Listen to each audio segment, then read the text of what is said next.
All right. Good afternoon, everyone, or good evening, or wherever you are in the world.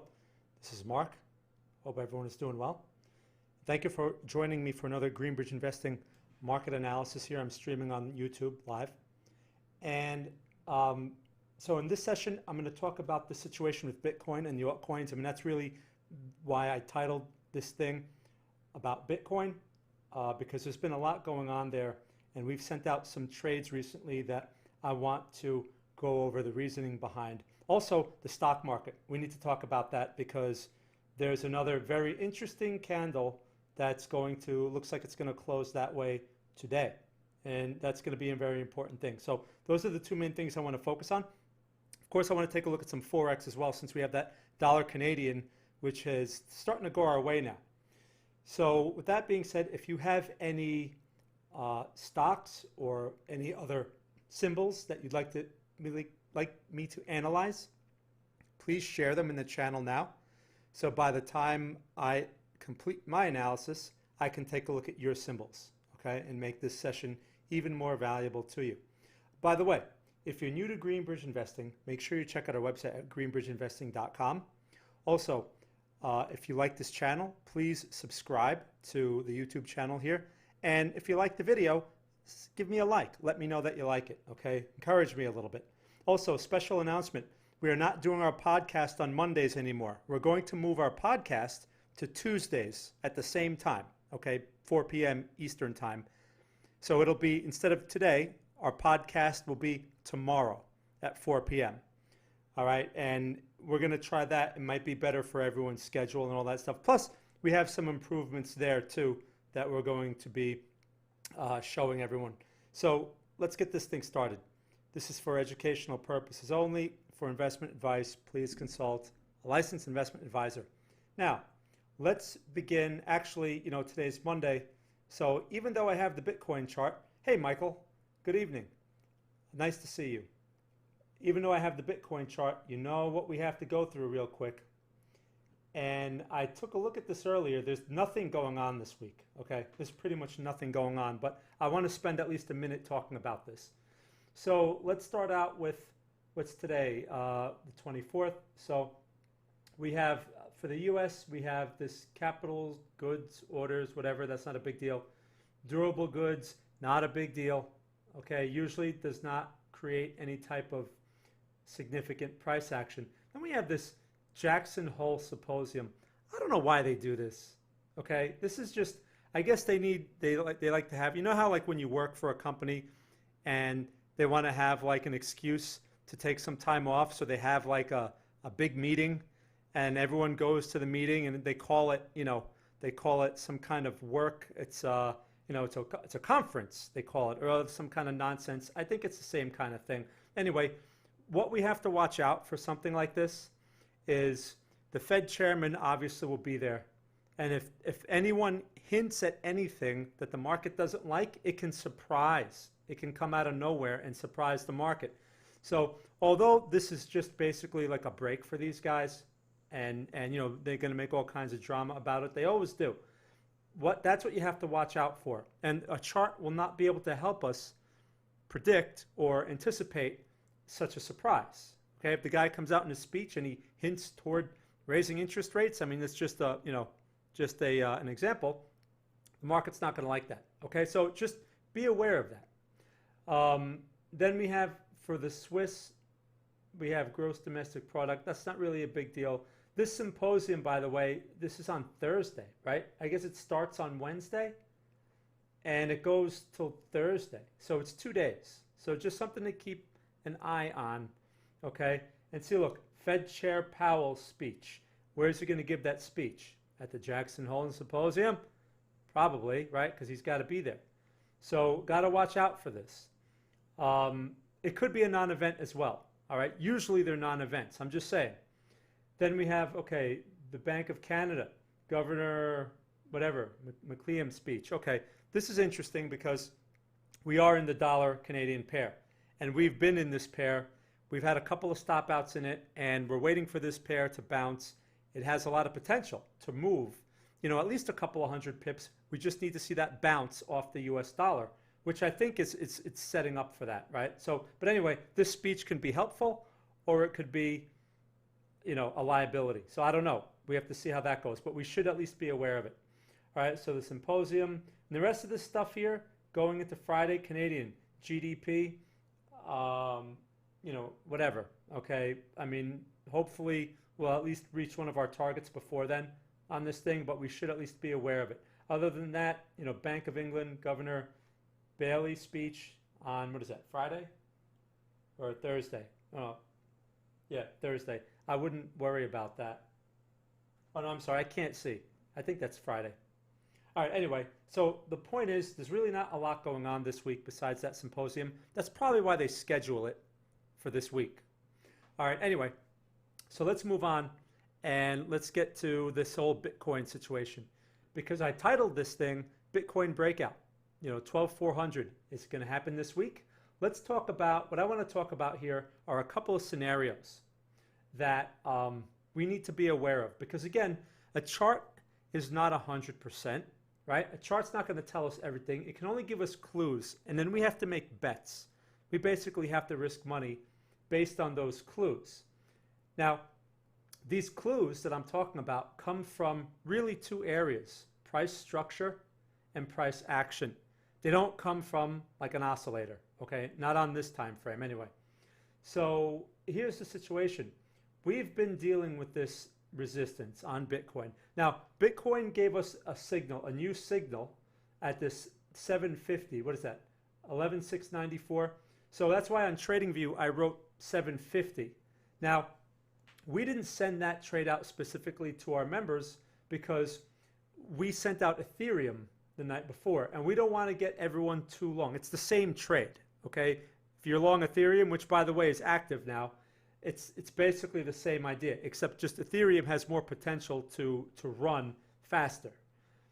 Same with a bunch of these other ones. And you know, that's why Andrew wrote that email that he sent out earlier about the perspective on the altcoins. But my point is this. So we have this buy signal. We adjusted our buy order. We reduced it by 100 points to 850, right? And look at today's high, 832. So that trade is not in play, which is good. Now, but we're going to leave that order there and see if we get follow through, because we can't judge this candle here. It's way too early. We have the whole day. And although this looks like a bearish pin bar at the moment, this thing can change and it can close strong, or maybe it'll close weak. I don't know. But we can't make any judgments right now. We are still stuck in this zone. It's 11.6 to 12.300. And we really need to, if this leg is going to go anywhere, I mean, it needs to be like soon. It needs to be this leg. If this leg fails, right, so the scenario A, or scenario 1, would be the bullish scenario. And that begins with this bullish, this is not exactly a pin bar, but it's a reversal candle, all right? And that's what got me interested, because when I saw the fake out, we anticipated the fake out, and we did that well. Now, when you get a fake out like this, if there are tons of longs and they're all banging it out in a hurry, then this thing should be getting hammered, right? This thing should not produce a bullish candle at this location. It should be bearish. We should have had a bearish close, but instead we got this bullish candle. So I said, okay, the bullish momentum is, I mean, the bearish momentum is just not there. No one is selling this thing, not yet anyway. So that's why we said, okay, let's try another long. And it's aggressive because of the location. You all know the ideal location is 10.5. Right? We've been talking about that. I've been writing about it. That's the best location, but the market may not deliver that. The reason why we're open to taking aggressive trades at such a less attractive location is because the broader structure is bullish. There's nothing bearish about this broader structure, which means, you know, buy signals are more favored, even though individual ones may not work. At some point, a buy signal is going to stick and it's going to run, right? It's just a probability game. So that's basically the reasoning, you know, for the bullish side. Now, if we get a bearish pin bar and we take out the low of this bearish pin bar, basically that 11.5 area, which it tried to take out earlier, right? And it failed to continue. If we get continuation, meaning we take out that 11.3 area, 11.2, then you're probably going to see that broader retrace, okay? And maybe we'll see the 10,500 support, which would be much more attractive for a swing trade. Now, by the way, in that scenario, the Ethereum trade will most likely stop out. Okay, so that's Bitcoin. Now, what I want to show you, let's just take a look at Ethereum real quick, because that's the one that I sent out on Saturday. And as you can see, this thing took out that 406 level, and that's basically what I was looking for, right? The higher low situation, and this thing can pop. It has that potential to pop, like pull one of these vertical moves, even if Bitcoin doesn't have a dramatic move higher. That's why I'm interested. We haven't called Ethereum in a really long time for a swing trade because it was usually lagging or not really doing much relative to Bitcoin. Now it's outperforming. I mean, this leg and this leg, while Bitcoin is trying to do its thing, but this thing is obviously starting to do its own thing. That's why we're interested. So we'll see if this follows through. We have our stop in place. If Bitcoin attempts to push 12,300, I think we'll see some action here. At least our first target, hopefully, in something like Ethereum. Now, let me talk about Litecoin real quick. Right? Look at Litecoin. Same situation. Looks very similar to Bitcoin. Nice higher low. All right. And as you know, wherever we get higher lows, it's likely to see a higher high. So these are all good signs. This is all supportive of that Bitcoin move, even though that momentum is just not there yet. It can just come out of nowhere. Now let's take a look at some of these other altcoins that have been popular recently. Link had this bullish candle in here, which I was thinking about calling that. But the thing is, we can't call them all, right? We can't it's all basically the same trade. And look, we're not getting follow through here. So Link may fool around a bit before that thing continues higher, but they're all pretty much giving us the same structure. Okay, let's take a look at Tezos, XTZ, USD. Right now, look, this one gave a buy signal, just like very similar to Ethereum. As you can see, it looks similar. And what's nice about this is it came off of an old resistance, and now it's basically coming off of a new support. So I'm not pointing these out to say, hey, you guys, you need to be in all these trades. That's not why I'm pointing this out. Why I'm pointing this out is this is a good sign for the Bitcoin trade and the Ethereum trade, because there's money flowing into these markets. And this is what a healthier market looks like. You get a pullback off to a previous resistance to a new support, recent structure. There's nothing bearish about this recent structure. Off that March low, we have nothing but a higher low, higher high. So even if this consolidates a bit, even if we don't go straight to a new high, as long as it holds that higher low area, I mean, that's pretty much what we want to see. Again, my point is we can't be in all of these. So if you're in Bitcoin, or if you're in Ethereum, or even if you're in Litecoin, or maybe even one of these, it's all basically the same trade. Okay, it's just each coin has its own personality in terms of how aggressive it can move, right? So that's what you have to keep in mind, and that's how you have to also manage your risk in that regard. So I just wanted to point those out. Now, another thing I want to go over before I get into your symbols, and by the way, if you have a symbol for me, please share it in the channel. Nicholas, I'm definitely going to go over reefer. We had another one, MNRA, I think it was. We had a request in the chat room. I'm going to go over that one. I think that was a symbol. It's MRNA, one of those. And so put your symbol in the chat here now so that I can go over it once I conclude my section here with the stocks, because this is really important. Okay, so let's take a look at this NSX USD. Now, if you've been watching the news and all that stuff, you know that every day that these things make new highs, they all come on, oh, stock market, all-time highs, yeah. Hey, stock market's going up forever. Good time to invest in stocks. Hey, let's top 10 stocks for, blah, blah, blah. Nonsense. Do you see what's going on here today? Let's see if you guys can see why I'm pointing this out. This is pretty clear. Come on, you guys tell me. What do we see here? You guys tell me. This is the NASDAQ 100. What do we see here? What is that? Who can tell me? I know there's like a 30-second, got to wait 30 seconds here. But what is this? What is that? And while you guys are answering, let's take a look at the SPX USD, which doesn't have one. Okay. So what was that I was just showing you? Right. Well, it's a right. Ankit, you got it. Well, you guys, Michael, Sh- Shibhendu, that's pretty much the same thing. Michael, yeah, same thing. So it's a pin bar, the bearish pin bar. Now the S&P wasn't showing that bearish pin bar, right? The S&P looks nice and healthy. Okay, great. But this is not healthy at all. This is a bad sign. If we close like this, which we have less than an hour, we haven't seen a pin bar like this kind in some time. If we look back, right? I don't see any bearish pin bars. I see some bearish candles attempting to, assert themselves, but I don't see a pin bar. This is, well, actually, so as far as the failed high, DJ, and who else said the failed high? I think was it Michael said the failed high? No, fake out. This is not exactly a failed high. You know why? Because the recent high is far away, right? So this is not a failed high. A failed high is when the recent high, like this high back here, if the price was closer to here, if this was much lower, that would be a failed high. A failed high is like a double top. This is not a double top.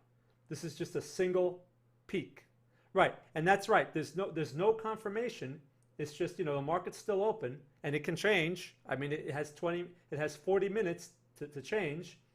But if we close, my point is, if we close like this and we take out the low tomorrow, which is 533 on this chart, 11,533, we take this out. That's going to be a sell signal. Now, will the sell signal follow through? I don't know. So far, sell signals that we've seen and that we've tried to capitalize on haven't done very well. But here's the thing. Every time, the higher this market goes, every time we see a sell signal, we have to be prepared. Like this could be the beginning now. Okay, we have to take them. The higher the market goes, the more seriously we have to take them, because the risk of retrace is higher and higher the more this thing stretches. Okay, at some point we're going to see the retrace. And if it's like at a peak like this, remember, the NASDAQ is only being driven by like a couple of stocks, right? If you look at a lot of stocks here, and let me pull up a stock here, one that we sent out on Friday, which was Shopify, okay? Look at this. Now, that NASDAQ has been pushing high after high after high. Many stocks look like this. We shorted this thing. We sent out a short idea, a very aggressive short idea on Friday. And this thing was, what, at 1,000 something on Friday, right? Today's high is 1033, right? This thing's at 993 right now. We sold that thing at like, what was it, 1,050? What was the low on Friday? No, actually, I'm sorry. It was around 1015. It was around there. So this thing is working now. But the point is, I saw this lower high, and I said, with the stock market as strong as it is, we should not be seeing a lower high. That's relative weakness. Now, I bring up Shopify because there are many stocks that are in this same situation. Not only that, but we have a head and shoulders. Okay, so this is bearish, and my point is, if there are many stocks that are in this situation that look similar to this, where they're nowhere near their high, they're all producing lower highs. I mean, even Amazon looked similar to this, right? Amazon is the NASDAQ. Here, let's take a look. Okay, so Amazon is giving us that pin bar today. Look at that. Look at this. So Amazon went for that high, right? It's been kind of struggling while the NASDAQ has been pushing higher. This is a failed high, DJ. This is a failed high, because look how close it is to this resistance. Tried to push, and now we're getting a bearish pin bar. Will we follow through? I have no idea. Okay, but it's a sign that we have to take seriously, and that's my point. We have to be prepared. What are ways that we can capitalize on this? Well, we've been trying with shorting the calls on the Qs and the DAX and stuff. It's been very difficult because this market just doesn't retrace. Okay, now if I take a look at the DAX, okay, I mean, look, the DAX is not giving us a bearish pin bar. I mean, obviously this market's closed right now. I believe it's closed. But this is not a bearish signal. This is a higher low, right? It looks like it's poised to go higher. So obviously following along with that S&P there. But the mixed market situation, right? So if I go back to the SPX USD, right? Look at that. So this is a mixed market. And not a good sign. We should not be seeing that. Now, Michael, you put rotating, maybe money is rotating out of tech into, whatever they're rotating into. But people tend to take that idea and they think it's like, oh, okay, maybe they're rotating into, I don't know, consumer staples, just as an example, because I have no idea what they're rotating into. But let's just say a different S&P sector, right? And we took out that March high, that March peak, which I've been talking about for a while. Took it out. What are we at right now? 34.27 is today's high, and that March peak was basically 34. Now, we're not much higher, all right? And there's a very wide, what people don't realize is there's a very wide fake out zone here. Very wide. So this is an extremely vulnerable area, and it can come out of nowhere. That's why we have to take any sell signal that we see at these levels, we have to take seriously. So one way to capitalize, like I said, calls on the Qs, short calls on the Qs, or you could buy puts. You can buy puts in the S&P, maybe some out of the money puts, so options. Shorting certain stocks that are relatively weak, but very carefully though, because stocks are they're not easy to short because you have that gap risk. Okay, so that's my point on these things. This is not a place to feel that, oh, okay, we're okay, the stock market's still strong. This is a place of high vulnerability, and it doesn't look obvious now. Remember, human nature does not help us in this game. Human nature is tuned to see things that are obvious, right? That's natural to us. We like to see obvious things. That's the way it works in the real world.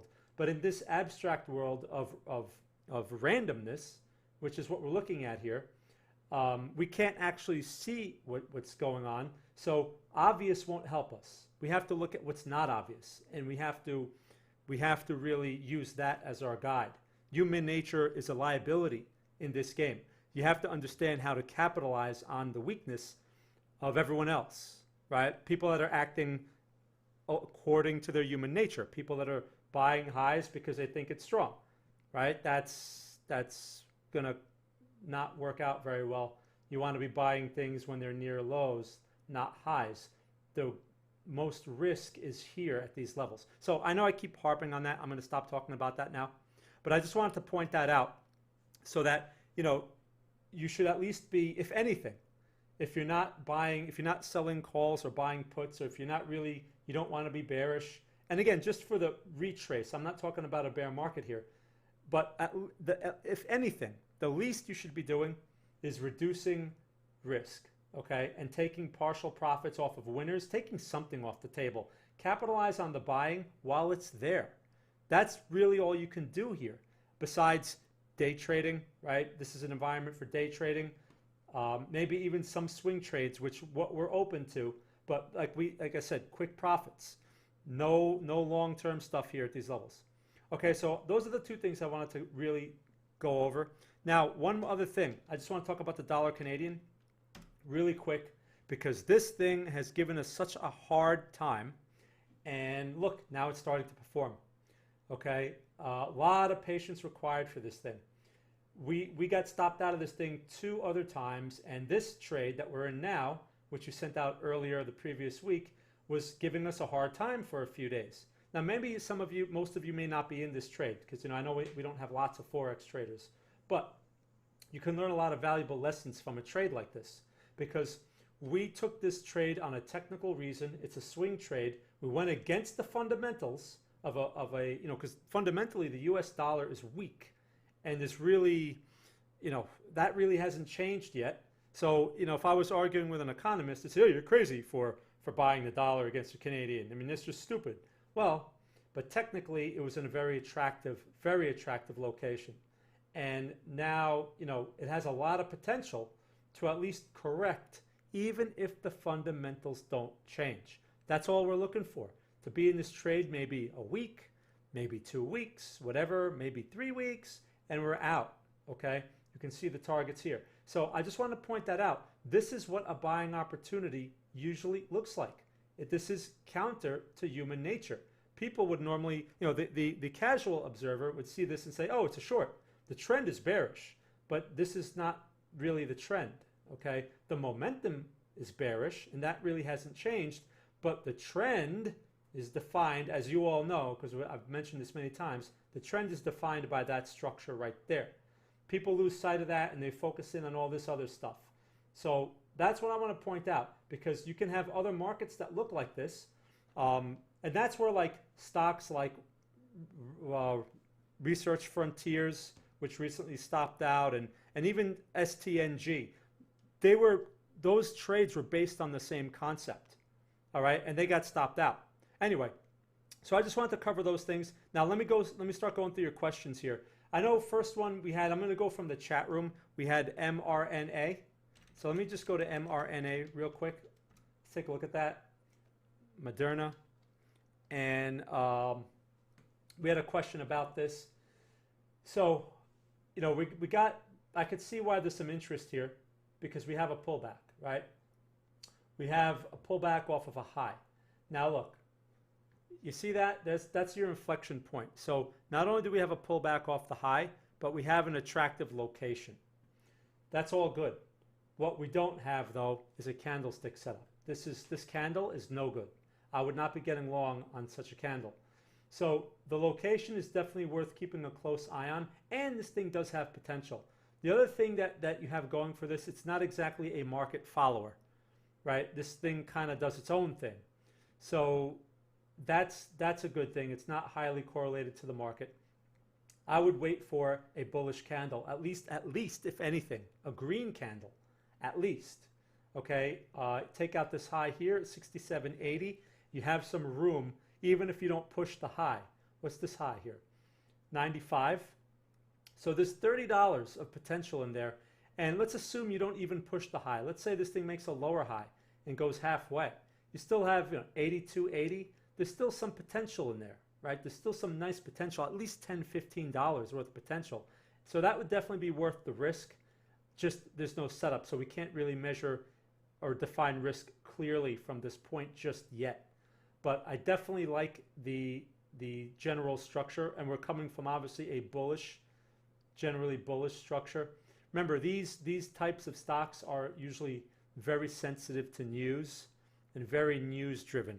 So sometimes a bullish candle can develop very quickly as a result of news. Like, some news can come out overnight. Next thing you know, this thing is gapped up $3. And then at that point, you have to adjust for that if you still want to participate, or you just let it go.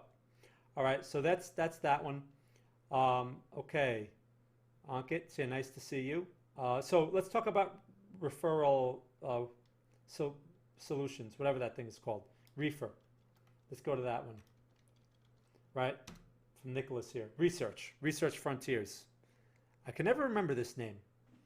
All right, now, by the way, if you're new to the Greenbridge channel, here, make sure you subscribe to the channel so that you get an email notification every time I do one of these. Also, if you like my video, please give me a like. Let me know that you like it. Let me know I'm doing a good job. If you don't like my video, please let me know that too, because I want to always make these better. I'm always looking for ways to improve your experience. All right, so I just wanted to mention that. Also, make sure to check out greenbridgeinvesting.com. We do provide swing trade signals by text and by email, and also we have portfolio ideas that we send out usually by email, plus our chat room, which we're sharing perspective and ideas in every day. Now, Research Frontiers. Nicholas was asking about this, and the question is basically, now that this thing is starting to show some sort of bullish reversal, would this be a new swing trade? So let's talk about the original trade, which we looked at, what was it, back here somewhere? When it was fooling around here. And it tried to go. Were we in it with this? I don't think we were. I don't remember now. But here's what I don't like about this. We should, with a move starting out like this, with that type of move, we should not have done this. We should not have done that. So that's not really good. Now we're competing with a lower high that's clearly established. So that's why I'm not in a hurry to get back in to something like Research Frontiers. Now, is this a signal, or is this candle, reversal candle, acceptable in and of itself? Yes. This is what a buy signal looks like, sure. It's just that the location, and the location isn't horrible, But what I don't like is the overall structure, this entire structure. So if there are better structures out there. If this is a pretty inexpensive stock. What is this thing now? $2.26. What's today's low? $2, right? So, I mean, because it's an expensive stock, I mean, how low is this thing going to go? Was it going to go to 0? So it may be worth, maybe worth giving it a try if you really like it, because what's the potential? That's what we have to consider as well. And you have an inflection point right here, which is basically about $3. So you have that potential. And what are you going to risk? If the low is 2 and you put your stop at like 180 or something like that,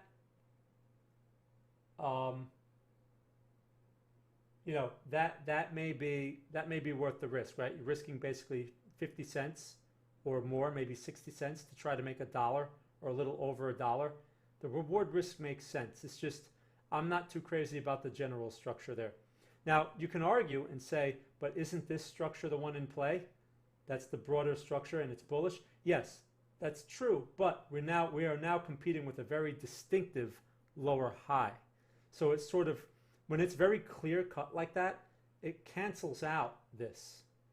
Okay, and that's what we have to keep in mind. In theory, this thing should produce another lower high, okay, and then test the low again. That's what it should do in theory, because you have a lower high, lower low. So I would anticipate another lower high and lower low unless it fails to do that, in that case, it would be much more interesting, or at least more compelling as far as a long. All right, so that's research frontiers. And because the stock market is in such a tough spot, we don't want to get too long. We don't want to get overexposed either. So we're probably not going to call this one. All right. But if you want to use your own discretion, please just, be careful with your size. Make sure that you size in a way that if it doesn't work out, it's only a small percentage of your account, like 1%. All right. So Nicholas, thank you for that question. Michael, BTC looks like, okay, head and shoulders starting to form since the beginning of August. All right, so let's jump back to Bitcoin real quick since Michael brought it up. Now, I see what you're talking about, the head and shoulders. And I'm really glad you brought that up because even though it is a head and shoulders, what you're talking about, and here's the shoulder, this is the head, and we're possibly developing a right shoulder, and this resistance area right there could be problematic, which is, what is that? That 950 area, which is where we had that original buy signal, right around there. That could be, but you have to keep something in mind. A head and shoulders a lot of times can just be a random pattern, and you have to look at that or evaluate that head and shoulders in light of the broader structure. Because you could have made that argument back here too. You could have said, oh yeah, we got a head and shoulders, and this thing eventually squeezed out everyone that tried shorting it based on that idea. So just something to keep in mind. Now, if this thing starts taking out supports, especially if this thing goes back to like 8,800 there, that key support, then, I would take bearish patterns more seriously at that point. And who knows, maybe this is the head and shoulders that begins that. But often the first one is not the one, it's usually not very easy to, it's not like a head and shoulders shows up and guarantees that, oh, this is the top, it's going to pull back now. There's many times where these things just get broken. Okay, so just something to keep in mind.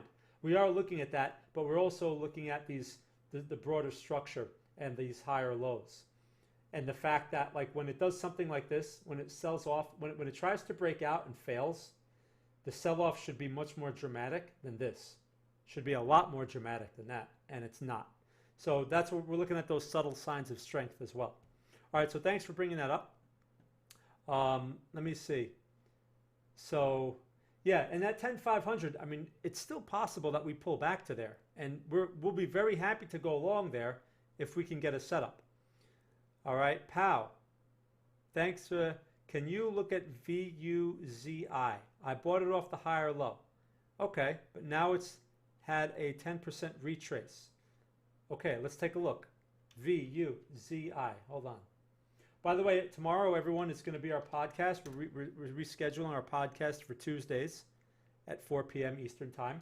So in case you're wondering, where's the podcast? We're gonna do it tomorrow, and we have some changes that we made to it. So hopefully you guys, hopefully it's for the technical improvements. You guys won't have to deal with the sound problems that we usually experience, and that drive me crazy. All right, so you bought it off the higher low. This reminds me of HARP, okay, with this kind of pop. So you have this bullish structure, nice play there, and now it's pulling back like this, right? So often when you see this type of candle, that means this is actually really bad, okay? When you have the previous bullish momentum, it should not give it back in one candle. It should not do that. So in this situation, if you're still long, I hope you said you reached your first target. Okay, so you reduced risk, which is good, right? That's why you reduce risk at targets in advance. So that was a good move. In this situation, you have a couple of choices. You could tighten your stop. You can tighten your stop to break even. Again, I don't know exactly where you're long from. And maybe even reduce your position a little further if it's still green, if you still have some green in it, because this is not a good candle. You should not be closing on the low. So you have to decide, like, do you want to give it that chance to see if it holds the support? Maybe tomorrow it'll stabilize, but right now, this is no sign of stability right now. So you have to decide. You have to use your discretion and decide, are you willing to give this thing a chance and, maybe go back to red on you and see if it stabilizes and finds support over the next few days? Or would you rather not take that chance and reduce your position even further, just to be safe, and hold on to a little and maybe put that to break even, or maybe leave your stop alone and see if it gets stopped out? A lot of times, pal, it's best to really not overthink it. It's like you have your stop, you have your targets, let the market do its job. But I'm just saying, if you want to make an adjustment, when I see something like this, when it gives it back like the next day, that's not a good sign. It should not do that if this bullish momentum was true. If it was truly intact and buyers were confident, then we should have, maybe get like a little red candle, but not this. Okay, so just something to keep in mind there. Just keep a tight thing on risk. Keep also in mind, if you get out and take a small loss, or if you get out and take less of a win than you had hoped, and this thing stabilizes, you can always get back in, right? This is a nice structure.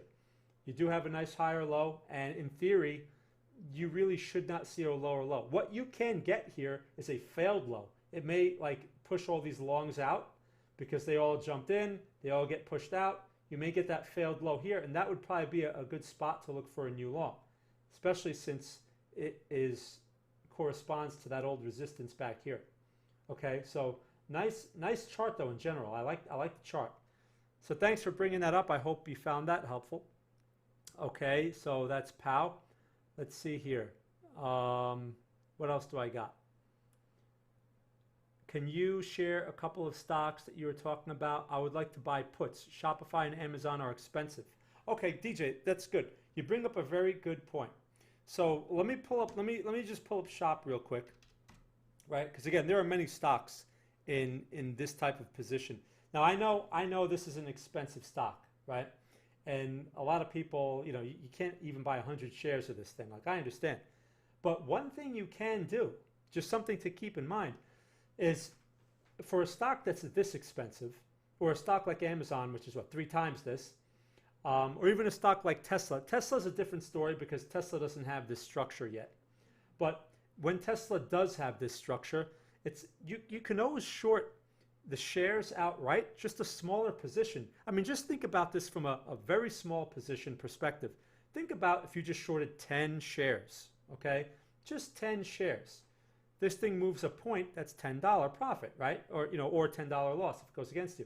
This thing moves 200 or 300 points, which it can do over a week or two. That's like a decent profit. I mean, what is the difference between shorting 10 shares of Shopify or shorting 10 shares, 100 shares of a $20 stock or a $10 stock? You understand? So that's something to keep in mind. I'm not suggesting that you do that. I'm just saying it's something that, you should have an open mind toward, or that's one option, one choice that you have. Okay, now, as far as other stocks, let me see if any come to mind that are, see, well, this is not the best example, although it looks similar. You know, a lot of these stocks that move, the option premiums are going to be expensive on them. Okay, what's another one here? Let's take a look at Facebook. All the FANG stocks. A nice, interesting pin bar in Facebook. But let's take a look and see another one for cheap puts. I got to really go through a list. I don't have any off the top of my head. Let me think for a minute. Let me see. How about, let's see this one. Okay, well, okay, here's an example. Square's, you know, $120, or what's it at today? Oh, $150. And what do you have here, DJ? Failed high, right? Failed high situation. So yes, it's a strong stock, but this is clearly, you know, another one that's not performing with the market. The Nasdaq's pushing high after high. We get a failed high here. So that's relative weakness. That's what I'm saying. We're seeing these bearish signs all over the place. So something like this, again, the puts may be expensive on this too, because again, this one's a mover. But if you buy some out of the money puts, maybe $20 out of the money or something like that, and this thing pulls back, those premiums are going to get big real fast. Okay, so you have to give yourself some time. Obviously, you can't do that with a weekly. You're going to have to do that with like monthlies, okay, which are going to be more expensive. So just something to keep in mind. So what I'll do, DJ, is I'll see if I can come up with a list of better stocks, more specific stocks that might be good option plays as far as buying puts. Okay, and buying puts is the better way to go anyway, because if you're wrong, you only lose the premium that you're paying. So it's a limited risk way to short stocks and avoid that gap risk, or at least, you know, protecting yourself against it. All right, so DJ, thanks for asking that question. Now let's see what else. Strange how, yeah, okay, that's true, Michael. Rotating from right. Okay, so can you share a couple? Okay, catching up here. Oh yeah, right. mRNA is a Robinhood stock. Right. No, I know that was definitely a hype stock. Can you come closer to the microphone? Oh, okay. Oh, really? Does anyone else have problems hearing me? This is the first time I heard that. My levels, okay, hold on. Maybe my levels are, let me check my levels here. No, everything is okay here. My levels are all set up right. Let me see, what's the problem here? All right, I don't know. Maybe I need to be closer to the mic, but I see the level seems to be okay. Let me know if anyone else is having a problem hearing me. Okay, so let's see. I have to go today. Thanks for the analysis. Okay, Nicholas. Florin, can you please look at the Qs? As it looks, okay, well, sure. So I looked at the NSX earlier, which is basically the Qs, but let's take a look at the Qs. So now we're going to compare the Qs to the SPY, right? And they're basically the NASDAQ and the S&P. So the Qs obviously the NASDAQ 100. This is the same as the NSX. Do you want to know why the charts don't look the same? Because there's no pin bar here. Oh, okay. All right. I guess it's just when I walk away from, I move away from the microphone. You guys, okay, no problem. I got you. So the Qs don't have that pin bar that I was just pointing out. Okay. Why not? The reason is the Qs are not a 24-hour market. The Qs are they're regular stock hours. You know, you have your pre-market, you have your aftermarket, and you have your regular market. The NSX trade like the futures, and they're open 24 hours. So you're going to get a much more detailed chart with more information on it. That's why the Qs aren't showing that pin bar. Now, the Qs are still coming off that high though. So this, like I said, this could be the peak or a peak, and we have to take it seriously. No different than the NSX. So now, Florin, you said it looks different from the S&P. Right. So the S&P, here's the SPY. And what do we have here on the SPY? Now, we looked at the SPX USD chart.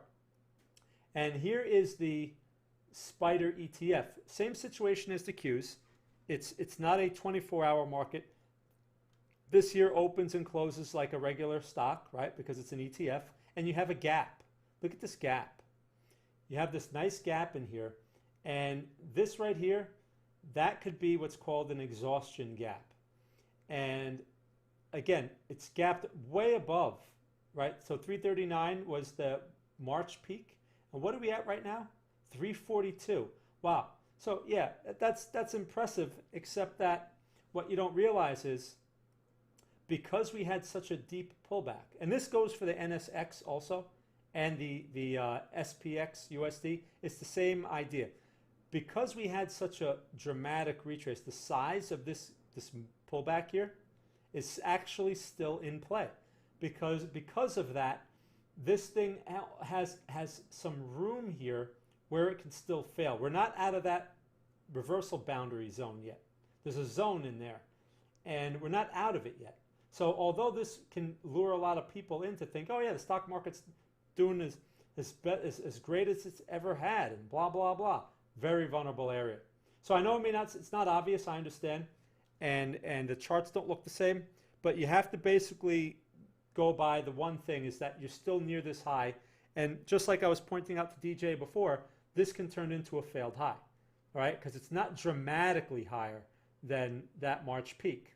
So just something to keep in mind there.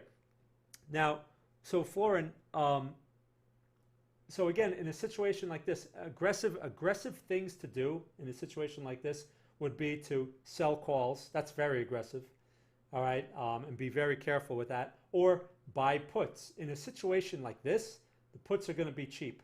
They're going to be cheaper, right? Because this thing's on its highs, and everyone's thinking that this thing's going to go, to 4,000 or whatever they're saying on the news. So this would actually be a good time to buy some out of the money puts a month away, especially as we're going into the election, all right, and the uncertainty that can come from that.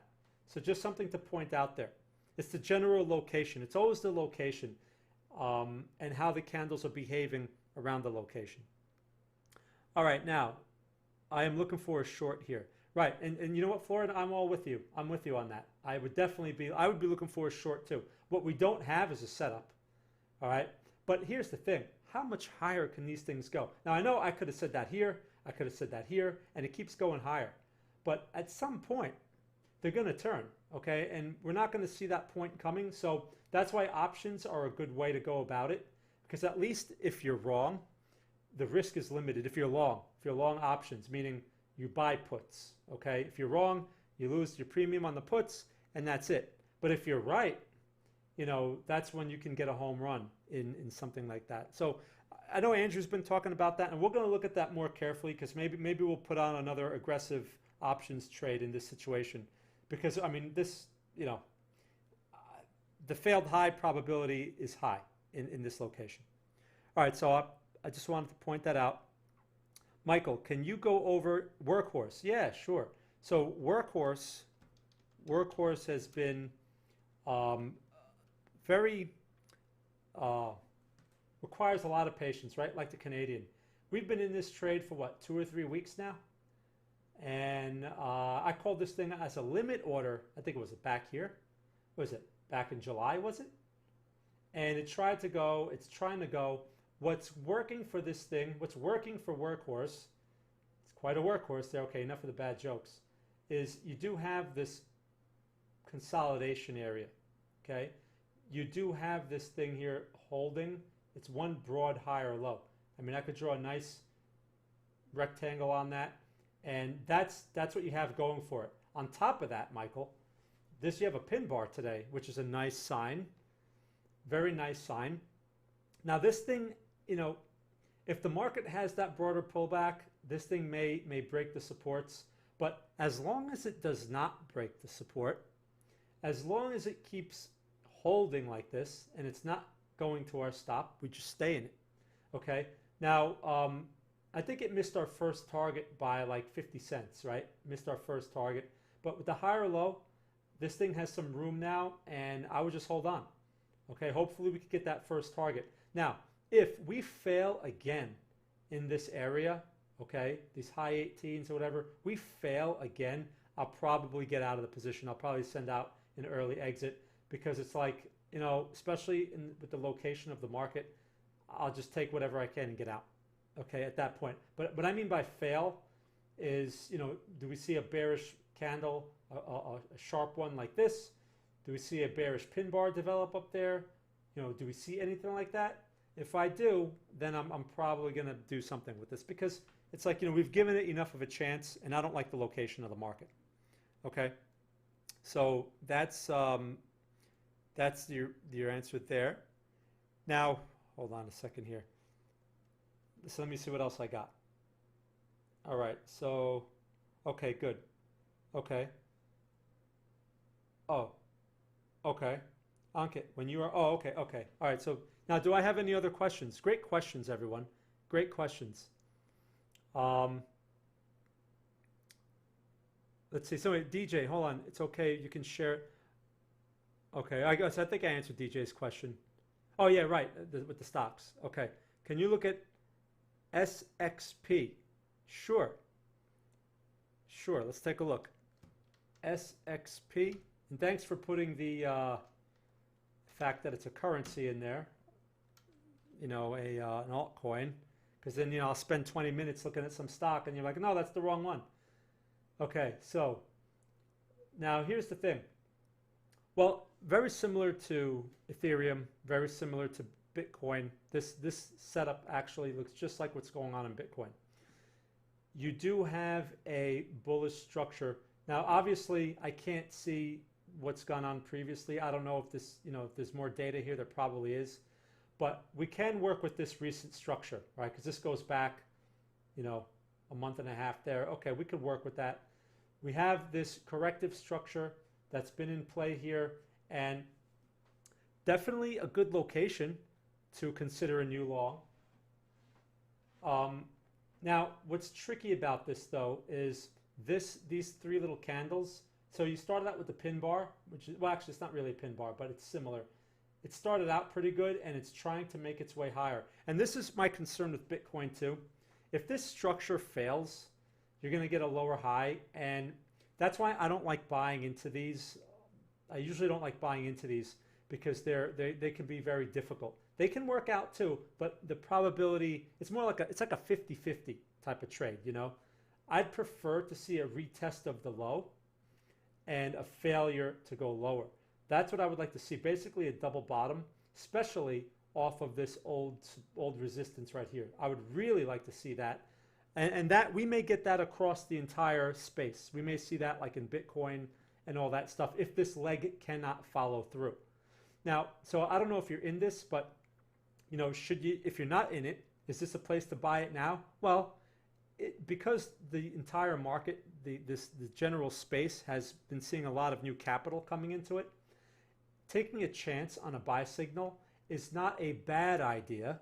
Okay, it's not like you're going against the environment, but at the same time, if these things fail, you're going to see that pullback. So at some point, one of these buy signals, they're going to stick, and we're probably going to see at least an attempt higher. So, and we don't know which one that's going to be. There's no way to know. So you have two choices in this situation. You can buy it around now, just like the Bitcoin trade. You can buy it around these prices, put your stop at like at 279. So your stop would go somewhere around 245 or 230. You have to give yourself some room. And if it can hold this area, then you have some room to run. Especially if Ethereum and Bitcoin start to run, you should see a pop in this thing if it's following them. That's one possibility. The other possibility is you could wait. So one thing you can do if you're going to wait is maybe you take a small bite here and then add to it if it pulls back and gives you a new buy signal, right? So at least you sort of give yourself like an average price instead of taking all your risk at this potential lower high, which this may turn into a lower high, just like Bitcoin. And that's why when Michael was pointing out like the head and shoulders, we are facing that risk. So we have to keep that in mind. All right. So good question, and thank you for bringing that up. Oh, it's a new listing. Okay. Yeah, I'm not familiar with this one. There's so many of them out there. But like I said, it's probably going to be following the leaders. That's what it looks like it's doing. I mean, look, let me pull up Ethereum again, right? Look at Ethereum.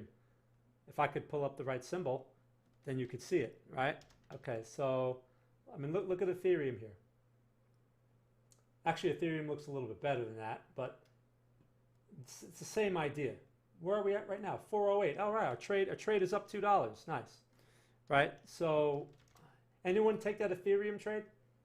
Right? So same with Bitcoin. So, you know, you have, like I was pointing out before, right? On that stock, on that coin you just showed us, or you asked for, like this can turn into a lower high.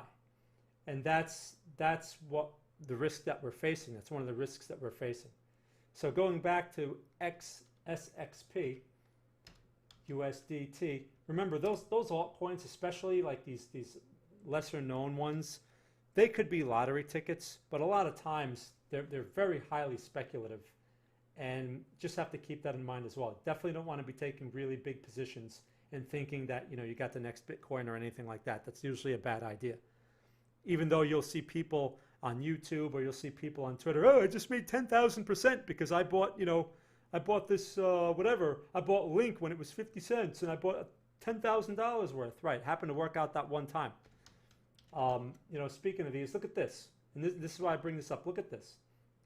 The other day, right, or a week ago, this thing was pushing 10. 10. It went from like 2 to 10. And now look, right, garbage. Now it's garbage. Now it's giving everyone a hard time. People that were chasing this thing, this is why I always say, don't chase them. Wait for better prices. Don't chase them. And sometimes I'm wrong. Like I said, the herd mentality entered here. I was wrong. The thing ran to 10 instead of back to 2. But I don't lose anything by being wrong. So what? I missed the move. I can miss moves all day long. That's the mentality you have to have. All right, so do I have any other questions? I've been talking for about an hour here. I think I've answered everyone's questions. Again, if you're new to Greenbridge Investing, please make sure to check out our website at greenbridgeinvesting.com. We have swing trade signals by text and by email. Our swing trades, by the way, they're not like every day. They're not like every 5 minutes. We could get maybe a couple of those a week, right? And that's across all the markets that we follow. We follow many markets. And, you know, some weeks are slower than others. But, you know, we have a lot of stock ideas. We have a lot of things going on to really provide that perspective for you. Plus, we have portfolio management and we have a chat room where we share a lot of insight and a lot of perspective all the time. I mean, Andrew doesn't really sleep much. He's in there sometimes at like, you know, 5 a.m. putting stuff in there. So anyway, you guys, all right. So I'll leave you with this. Our Bitcoin situation, our Ethereum trade is working. If this leg continues, like I said, if we can see some follow through here, we may push that 12,400 this week. It's possible if we don't get the lower high. Everything is in scenarios. Okay, remember you guys, everything is in scenarios. There's no absolutes. And you always have to be flexible. Always have to have a flexible mind and be prepared to adjust. The market gives us information and we don't react to it, we adjust to it. There's a big difference between the two. So, you know, we take the new information, we evaluate it, and then we make adjustments. And we're always looking at capital preservation is our #1 priority. Capital preservation, not making money or, you know, getting the most profit out of a trade. We're never going to get the high. You're never going to buy the low. We want consistent profits. That's what we want.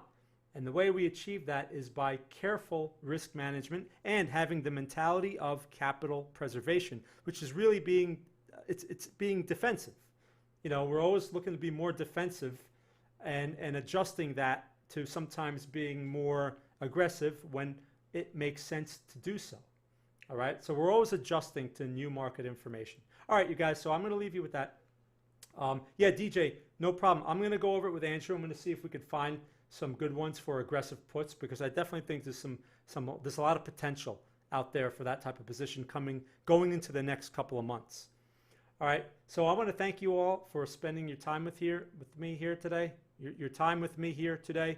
I'm planning on doing another webinar, and it's probably going to be this Sunday. I'm just letting you know now. I'm going to try to send out the invitation as early as possible.